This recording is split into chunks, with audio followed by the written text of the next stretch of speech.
नाला जुज़ हुस्ने तलब ए सितम इजाद नहीं, है तकाज़ाए जफ़ा शिकवाए बेदाद नहीं। ये दीवान गालिब की गज़ल नंबर 101 है।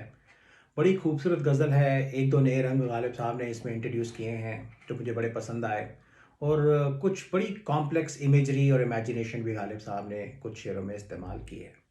तो ये पहले गज़ल को पूरा पढ़ते हैं, फिर इसके शेरों को समझने की कोशिश करेंगे। तो कहते हैं, नाला जुज़ हुस्ने तलब ए सितम इजाद नहीं, है तकाज़ाए जफ़ा शिकवाए बेदाद नहीं। इश्को मज़दूरी इशरत गहे खुसरव क्या खूब, इश्को मज़दूरी इशरत गहे खुसरव क्या खूब, हमको तस्लीम निको नामिए फरहाद नहीं। कम नहीं वो भी खराबी में पवुस्सत मालूम, कम नहीं वो भी खराबी में पवुस्सत मालूम, दश्त में है मुझे वो ऐश की घर याद नहीं। अहले बिनश को है तूफ़ान हवादिस मकतब, अहले बिनश को है तूफ़ान हवादिस मकतब, लुत्माए मौज कम अज सैलिए उस्ताद नहीं। वाए महरूमी तस्लीम व बदा हाल वफ़ा, वाए महरूमी तस्लीम व बदा हाल वफ़ा, जानता है कि हमें ताकत फरियाद नहीं। रंगे तमकीन गुलो लाला परेशान क्यों है, रंगे तमकीन गुलो लाला परेशान क्यों है, घर चरागान सरे रह गुजरे बाद नहीं। सबदे गुल के तले बंद करे है गुलची, सबदे गुल के तले बंद करे है गुलची, मुजदा ए मुर्ग की गुलजार में सयाद नहीं।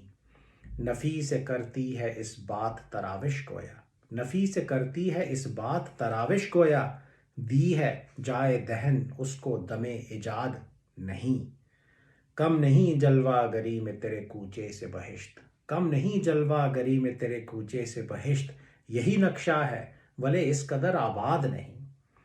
करते किस मुंह से हो गुर्बत की शिकायत गालिब, करते किस मुंह से हो गुर्बत की शिकायत गालिब, तुमको बेमहरी ये यारान वतन याद नहीं। ये थी पूरी गज़ल। पहला शेर देखते हैं कि नाला जुज़ हुस्ने तलब ए सितम इजाद नहीं, है तकाज़ाए जफ़ा शिकवाए बेदाद नहीं। नाला तो आपको पता ही है, लेमेंटेशन, आशिक का चीख पुकार मचाना। सितम इजाद ऐसे खूबसूरत महबूब को कहेंगे जो सितम ढाने के लिए ही पैदा हुआ है, या जिसको सितम ने ईजाद किया है, जो नए नए जुल्म सितम आशिकों के लिए ईजाद करता है, इन्वेंट करता है, राइट। और तलब किसी तरह की सीकिंग को, किसी तरह की प्यास को, किसी तरह की तलाश को कहते हैं। हुस्न तलब इज़ ब्यूटी ऑफ सीकिंग। तकाज़ा जफ़ा इज़ डिमांड फॉर क्रूलिटी। तो जफ़ा को आशिक डिमांड कर रहा है और जफ़ा मांग रहा है और जुल्म सितम बेवफाई मांग रहा है। शिकवाए बेदाद है जुल्म सितम या नाइंसाफ़ी की शिकायत। तो सितमगर महबूब ने आशिक को नाले करते हुए देखा है और उसने ये सोच लिया है कि ये शिकायत कर रहा है मेरे जुल्म सितम की। तो आशिक और गालिब साहब आगे से कहता है कि नहीं, कहते हैं कि नहीं, ये शिकायत नहीं है, ये शिकवाए बेदाद नहीं है, ये तकाज़ाए जफ़ा है, या मैं नाले करके तुझसे और जुल्म सितम मांग रहा हूँ। तो ये वही थीम है आशिक की, दर्द की लज्जत का, उसको इश्क की राह में मिलने वाले जुल्म सितम ज़्यादा से ज़्यादा चाहिए। तो कहते हैं, नाला जुज़ हुस्ने तलब ए सितम इजाद नहीं, ए सितम इजाद ए सितमगर महबूब, ये बात देख कि मेरा नाला जो है उसके अंदर हुस्ने तलब है, वो हुस्ने तलब के अलावा कुछ नहीं है, और है तकाज़ाए जफ़ा शिकवाए बेदाद नहीं। मैं तेरे से और जफ़ा मांग रहा हूँ, मैं शिकायत नहीं कर रहा तेरी नाइंसाफ़ी की और जुल्म सितम की। अच्छा, तो अगला शेर देखें कि इश्को मजदूरी इशरत गहे खुसरव क्या खूब, इश्को मजदूरी इशरत गहे खुसरव क्या खूब, हमको तस्लीम निको नामी फरहाद नहीं। यहाँ शीरीं और फरहाद के इश्क की दास्तान की इमेजरी यूज़ की गई है, जो कि गालिब साहब अक्सर करते हैं। तो शीरीं की शादी किसी और से हो रखी थी, उसके पति का, शोहर का नाम था खुसरो। उसने फरहाद से ये वादा किया कि अगर तू इस पहाड़ को काट कर इसके अंदर से दूध की नदी बहा देगा मेरे हमारे महल तक, या हमारी इशरत गाह तक, राइट। इशरत गाह इज़ लाइक प्लेजर हाउस, तो शीरीं जो है वो तेरी हो जाएगी। तो वो ऑब्वियसली उसने झूठा वादा किया था। जब पहाड़ को खुसरो ने, फरहाद ने खोद दिया, उसके अंदर से नदी बहा दी दूध की, तो खुसरो ने उसको ये खबर दी कि शीरी मर गई है। फरहाद गम में खुदकुशी कर बैठा। उसने जिस कुल्हाड़ी से, जिस तेशे से वो पहाड़ को काट रहा था, उसके ऊपर अपना सर मारा और वो मर गया। गालिब साहब जो हैं वो अक्सर इस तरह के शेर लिखते हैं जो कि they are like snide remarks on famous lovers. तो वो बड़े बड़े आशिकों को कुछ नहीं मानते। या तो यहाँ पे वो कह रहे हैं हमको तस्लीम निको नामी फरहाद नहीं। तस्लीम करना, एक्नॉलेज करना, एक्सेप्ट करना।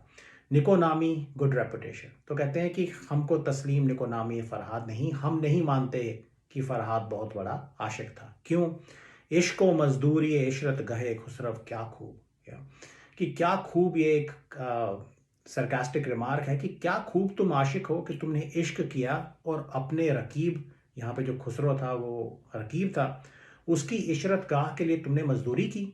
या तो तुम्हारे अंदर इतनी गैरत नहीं थी। एक सच्चे आशिक के अंदर इतनी गैरत होनी चाहिए कि वो अपने रकीब के लिए मजदूरी ना करे। या तो लाइक ए प्रॉपर आशिक will have enough pride, right? How could he possibly perform labour या फॉर हिज राइवल। तो वाले साहब कहते हैं कि ये कैसा आशिक हुआ, मैं नहीं इसको आशिक बड़ा मानता। और दूसरे इसके अंदर इम्प्लाइड ये है कि वो अपने आप को दुनिया का सबसे बड़ा आशिक मानते हैं। इश्क व मजदूरी इशरत गहे खुसरव क्या खूब, हमको तस्लीम निको नामी फरहाद नहीं। तो ऐसा भी कहा जाता है कि जो जिस पहाड़ को फरहाद काट रहा था, खोद रहा था, उसके अंदर से जो पत्थर निकल रहे थे वो खुसरो की इशरत गाह को यू नो क्रिएट करने के लिए इस्तेमाल किए जा रहे थे। तो ओवरऑल वो कहते हैं कि तूने अपने रकीब के लिए मजदूरी की, उसकी इशरत गाह के लिए मजदूरी की। ये कैसा इश्क है, ये कैसा आशिक हुआ है? तो हम तेरे को बड़ा आशिक नहीं मानते, फरहाद को बड़ा आशिक नहीं मानते। इश्क व मजदूरी इशरत गहे खुसरव क्या खूब, हमको तस्लीम निको नामी फरहाद नहीं। तो इस तरह के शेर गालिब साहब लिखते हैं। अपने आप को बड़े बड़े फरिश्तों, बड़े बड़े सूफियों से, बड़े बड़े आशिकों से भी बड़ा वो मानते हैं, या फिर वो ये कहते हैं कि हम उनको कुछ नहीं मानते। अगला शेर देखें, बड़ा खूबसूरत है। कम नहीं वो भी खराबी में पवुस्सत मालूम, कम नहीं वो भी खराबी में पवुस्सत मालूम, दश्त में है मुझे वो ऐश की घर याद नहीं। यहाँ पे मजनू साहब जैसे एक वहशी पागल आशिक की इमेजरी को यूज़ किया गया है। खराबी का मतलब है रूइन और डिस्ट्रक्शन। या तो दश्त का मतलब है रेगिस्तान, डेजर्ट, विल्डरनेस, एक ऐसी जगह जो बर्बाद हो चुकी हो, जहाँ कोई ना रहता हो। वुस्सत का मतलब है एक्सपेंस और किसी जगह का फैलाव। या तो जो वहशी आशिक है, ऐसा लगता है टोन इसकी ऐसी है कि वो घर तलाश कर रहा है? और जैसे हम घर तलाश करने जाते हैं तो हम कंपेयर करते हैं कि इस घर के अंदर स्पेस ज़्यादा है, इसका व्यू अच्छा है, तो इसकी खिड़कियाँ अच्छी हैं। तो वहशी आशिक कंपेयर कर रहा है दश्त को और शहर में या बस्ती में अपने घर को। उसकी ज़िंदगी इस कदर बर्बाद हो चुकी है कि उसका घर भी दश्त जैसा वीरान और ख़राब हो चुका है। तो कहते हैं कम नहीं वो भी खराबी में, या कि मेरा घर भी इस दश्त की से खराबी में कम नहीं है। दोनों ही जगहें बर्बाद हैं। तो मेरा घर बर्बाद हो चुका है, लेकिन वो दश्त में रहना प्रेफर करता है क्योंकि यहाँ पे वुस्सत ज़्यादा है, यहाँ पे एक्सपेंस, यहाँ पे स्पेस, खुली जगह ज़्यादा है। वो पागलों की तरह यहाँ पे दश्त नवर्दी कर सकता है, तो इसलिए वो प्रेफर करता है कि वो दश्त में रहे। तो देखिए इसके अंदर कितने सारे रंग हैं। एक तो ये कि उसको एक बसी हुई जगह में, बस्ती में रहना पसंद नहीं जहाँ और लोग हों। या उसका घर बर्बाद हो चुका है, जैसे उसके दिलो दिमाग बर्बाद हो चुके हैं। इश्क में उसकी पूरी ज़िंदगी ही बर्बाद हो चुकी है और उसको एक ख़राब जगह पे ही रहना है? और तीसरा ये कि उसने कहा है कि मेरे को दश्त में बड़ी ऐश है। नहीं, ये रंग देखें, गालिब साहब का वर्ड प्ले देखें, विट देखें। दश्त में है मुझे वो ऐश की घर याद नहीं। तो दश्त को वो ऐसे डिस्क्राइब कर रहे हैं जैसे किसी 5 स्टार होटल को डिस्क्राइब कर रहे हैं। तो कहते हैं मुझे यहाँ दश्त में इतनी ऐश है, जो चाहे मैं कर सकता हूँ, पागलों की तरह घूम सकता हूँ। तो मेरी जो वहशत, मेरा जो पागलपन है, वो पूरी तरह से मैं यहाँ पे एक्सप्रेस कर सकता हूँ, जो कि मैं बस्ती में नहीं कर सकता। इसलिए मैं दश्त में रहना पसंद करूँगा। कम नहीं वो भी खराबी में पवुस्सत मालूम, दश्त में है मुझे वो ऐश की घर याद नहीं। तो कितने सारे रंग हैं इस छोटे से शेर में। अगला शेर देखें कि अहले बिनिश को है तूफ़ान हवादिस मकतब, अहले बिनश को है तूफ़ान हवादिस मकतब, लुत्माए मौज कम अज़ सैलिए उस्ताद नहीं।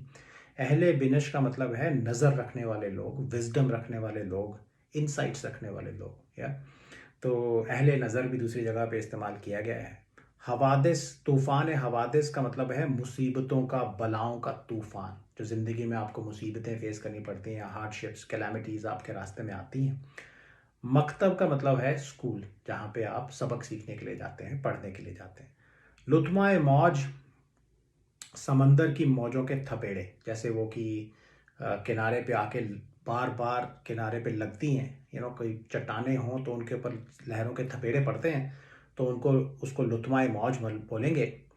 सैली उस्ताद है आपके उस्ताद की, आपके टीचर के चांटे जो आपके चेहरे पे पड़ते हैं। तो वो कह रहे हैं कि जो अहले बिनिश हैं, जो नज़र रखने वाले, जो परखने वाले लोग हैं, वो तूफ़ान हवादिस को एक मकतब मानते हैं, एक स्कूल मानते हैं, या कि हमारी ज़िंदगी में हमारे लिए मुसीबतें आती हैं तो वो हमें सबक सिखाने के लिए आती हैं। और लुत्माए मौज, जो इस हाँ, तूफ़ान हवादिस की जो मौजें हैं, या जो मुसीबतों के जो थपेड़े हमें पड़ते हैं, कम अज़ सैली उस्ताद नहीं, वो एक उस्ताद के चांटों से कम नहीं है।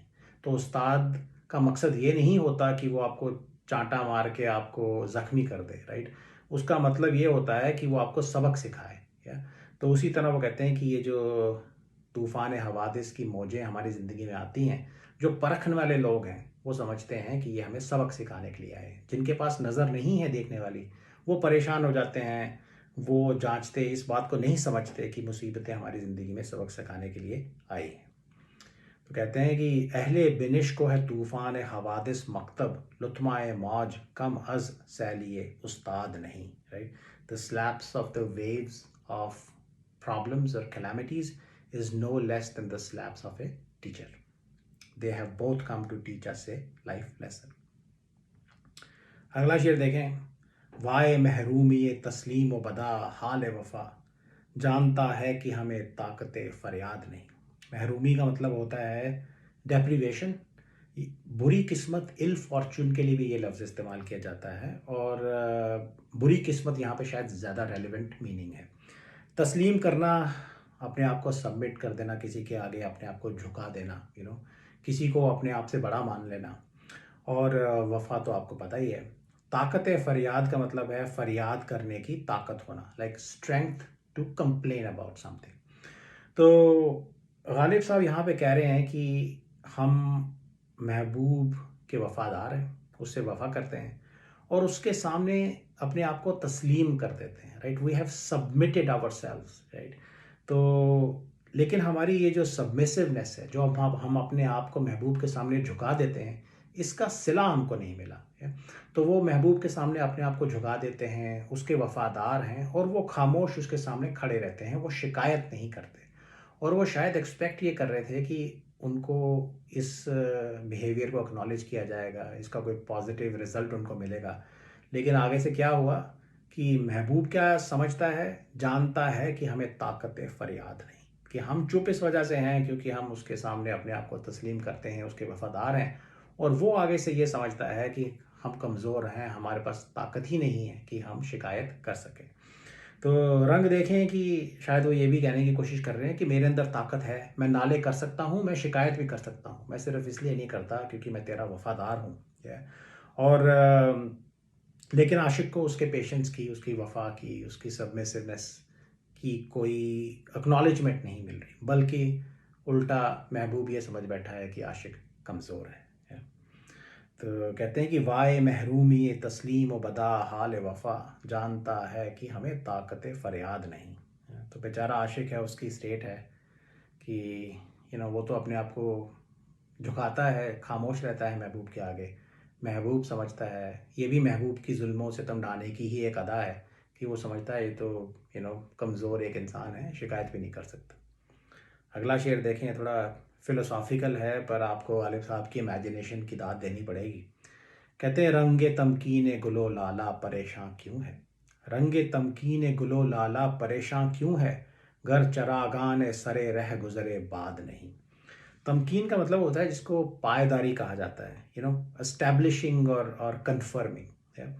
और गुलो लाला, गुलाब और ट्यूलिप्स के फूल, किसी चीज़ का परेशान होना यहाँ पे to be scattered, to be disturbed, या तो चरागान सरे रह गुज़र का मतलब, चरागान सरे रह गुज़रे बाद का मतलब है, आप इमेजिन करें कि कोई ऐसी रह गुज़र, कोई ऐसी सड़क, कोई ऐसा रास्ता है जिसके ऊपर हवा चल रही है और उस रास्ते के ऊपर चराग जलाए गए हैं।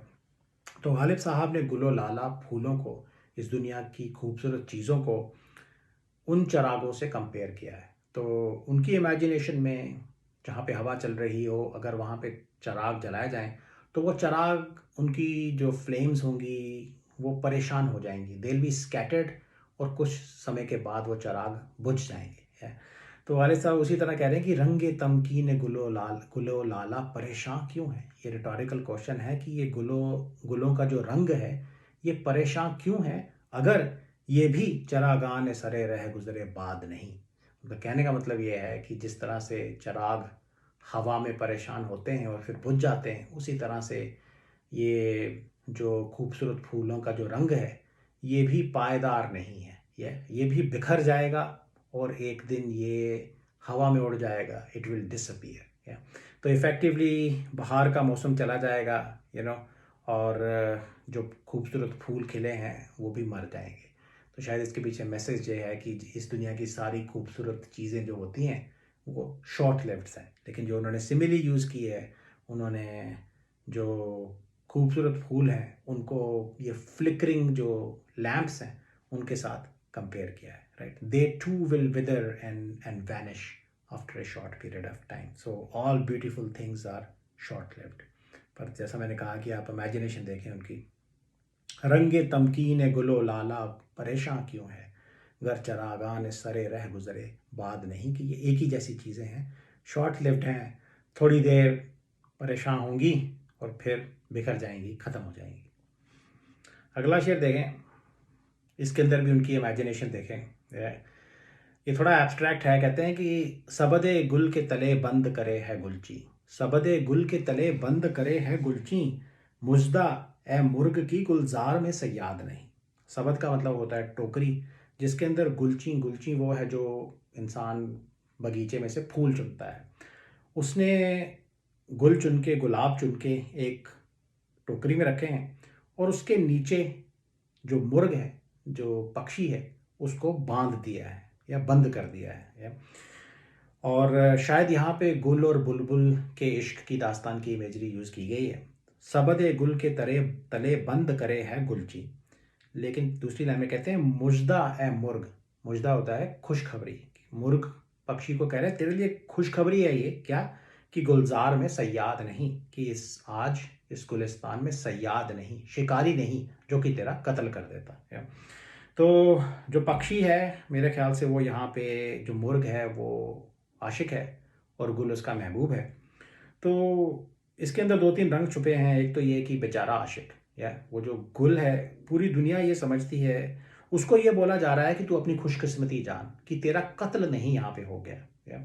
और दूसरा, शायद गुलची और पूरी दुनिया ये समझती है कि इसको गुल से इतना इश्क है कि इसको अगर हम कैद भी कर दें लेकिन इसको हम गुल के पास रखें तो ये उसको एक्सेप्ट कर लेगा, या।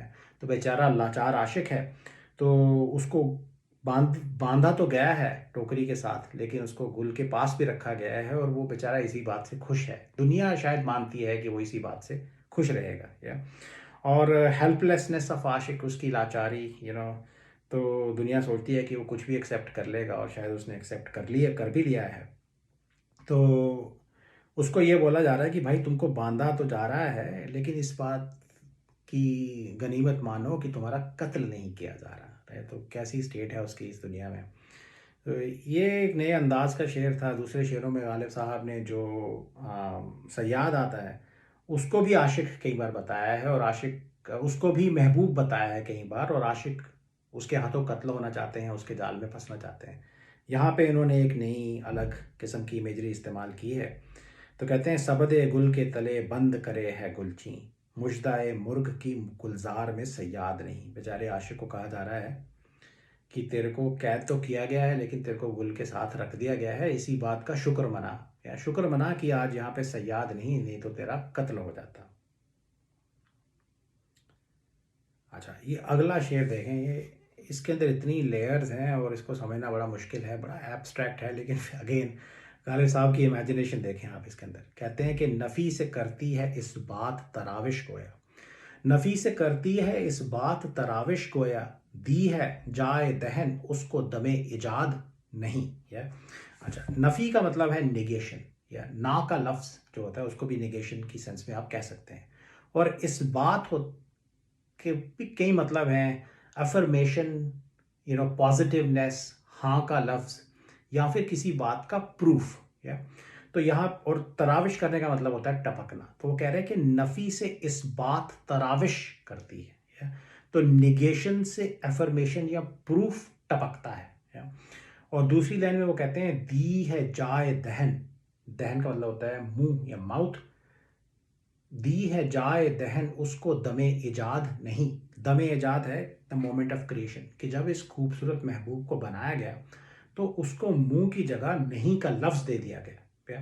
अच्छा, अब इसके अंदर देखिए दो चार रंग हैं। एक तो ये कि खूबसूरत महबूब जो है वो आशिकों को हमेशा ना कहता है, तो इसलिए उसको कहा गया कि जब इसको बनाया गया तो इसको मुंह की जगह नहीं का लफ्ज़ दे दिया गया, इसलिए हर बात पे नहीं कहती है ये। हमारी कोई बात मानती ही नहीं, हमेशा हमें नहीं कहती है।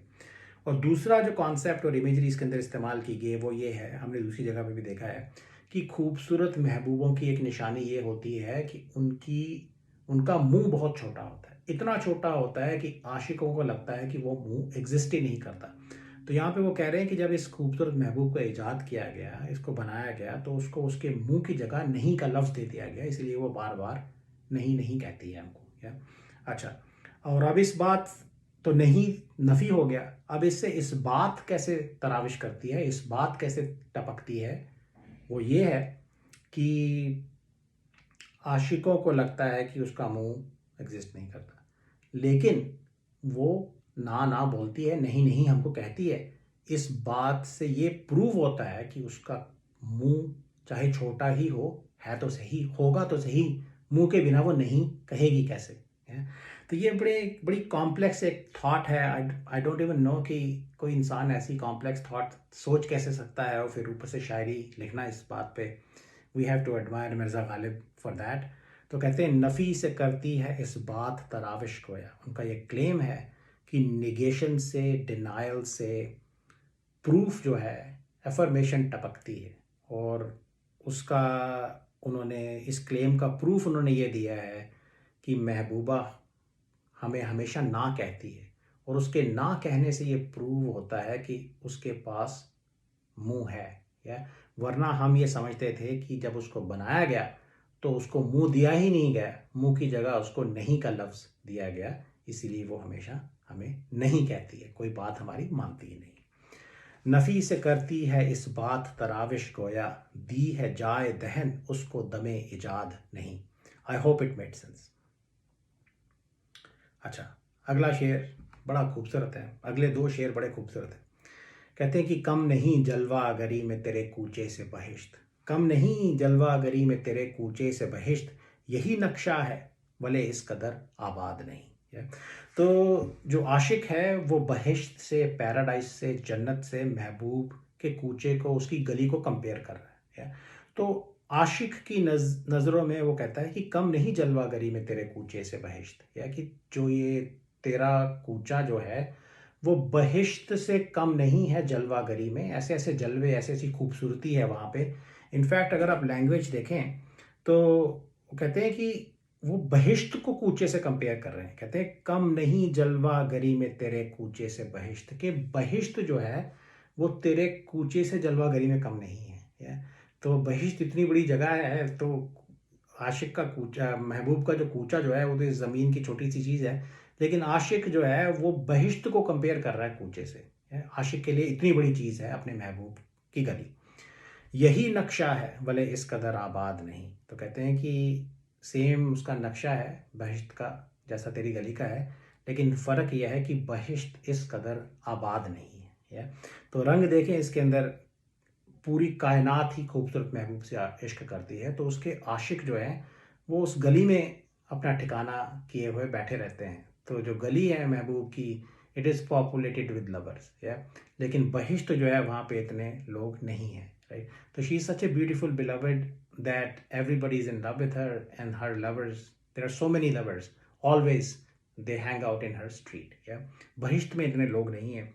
दूसरा रंग ये भी हो सकता है कि लवर्स आर सिंफुल पीपल, या they not enough of them have made into heaven. या तो it's hard to get people into heaven in general. तो ओवरऑल वो कहते हैं कि कम नहीं जलवा गरी में तेरे कूचे से बहिश्त, यही नक्शा है भले इस कदर आबाद नहीं। बहिश्त से भी ज़्यादा इम्पोर्टेंस आशिक की दुनिया में महबूब के कूचे की है। तो वो अपने खूबसूरत महबूब को इस स्टेटस पे रखता है। अगला शेर देखें। दुनिया का, लाइफ का कोई ऐसा टॉपिक नहीं है जिसके ऊपर मिर्ज़ा गालिब साहब ने कोई शेर ना लिखा हो। अगला शेर मेरे ख्याल से माइग्रेंट्स या इमिग्रेंट्स के लिए है। तो कहते हैं, करते किस मुंह से हो गुर्बत की शिकायत गालिब, करते किस मुंह से हो गुर्बत की शिकायत गालिब, तुमको बेमहरी ये यारान वतन याद नहीं।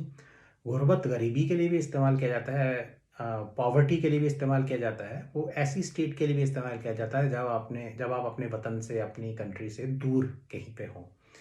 तो अक्सर जो लोग अपने घर से दूर रहते हैं वो शिकायत करते हैं, राइट, क्योंकि उनको वो जगह, तो उनका अपना होमलैंड नहीं होता, वतन नहीं होता, तो उनको प्रॉब्लम्स आती हैं। तो और बेमहरी का मतलब होता है अनकाइंडनेस। या तो वो कहते हैं, करते किस मुंह से हो गुर्बत की शिकायत गालिब, कि किस मुंह से तुम गुर्बत की शिकायत करते हो। तुमको बेमहरी ये यारान वतन याद नहीं, तुमको ये याद नहीं कि तुम्हारे वतन में तुम्हारे देश में जो तुम्हारे दोस्त होते थे वो किस कदर बेमहर थे, वो किस कदर अनकाइंड थे, राइट। तो तुमको वहाँ पे किस कदर मुसीबतों का सामना करना पड़ रहा था, ये बात तुम भूल गए हो। या? तो क्या खूबसूरत अंदाज है। कहते हैं, करते किस मुंह से हो गुर्बत की शिकायत गालिब, तुमको बेमहरी ये यारान वतन याद नहीं।